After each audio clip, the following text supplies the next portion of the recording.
We got this home at around $1,050 a square foot. And at that price point, you couldn't even recreate this home. You would probably have to spend closer to that $1,500 to $1,700 square foot mark just to build the home itself. My buyers got super lucky and got their offer accepted at a below market price value for a brand new home, which should have already been worth way more than what they listed it at. This is 2590 Gerald Way. It's a 5-bed, 3.5 bath, listed at 3.88 million, and we are pending at 3.9 million. This is a 3,700 square foot single family on a 9,500 square foot lot, and it's a brand new construction built in 2026. This house is interesting because in the tax records, it will show that it's been built in the 1950s, but they did knock down the entire home and rebuild from the ground up. They kept the original foundation because they wanted to keep gas. The developer had initially built the property for themselves, but they also had a home in Fremont up in the hills that would require them to have to switch schools for their daughter. Their daughter decided to stay there, so they just wanted to sell this place. There's typically a difference between a new build versus a new build for yourself. They went super above and beyond with everything. These finishes were not chosen for ROI, they were chosen for enjoyment. What had happened was they took offers and then they raised the list price to 4.2 million,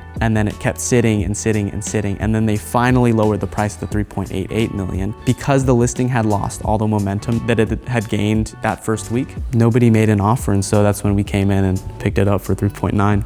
When you lose momentum on a listing, a lot of buyers get scared away. You see that it's on the market for over 40 days. A lot of people are thinking like, hey, why is it sitting for so long? Is something wrong with this place? We were able to get into contract at 3.9 million when they had offers for 4.1 million and higher. The market really sets the tone for what your home is worth. And if you're not willing to accept what your home is worth, something like this can happen. My buyers didn't even want this place. And I was like, dude, you don't understand. Like, if you pass this place up, you couldn't even find anything for this cheap in this area for the same quality. This is truly like the only place in this mile or two stretch that gives you as good of a value for the money. And like, from the bottom of my heart, I mean that. And like, I push my buyers to make an offer because like this place is really, really nice for the price. I'm super grateful that my buyers got into this place because of the circumstances that happened when the home was listed and just the fact that the home lost momentum. And so that's what allowed us to come in and kind of swoop it up.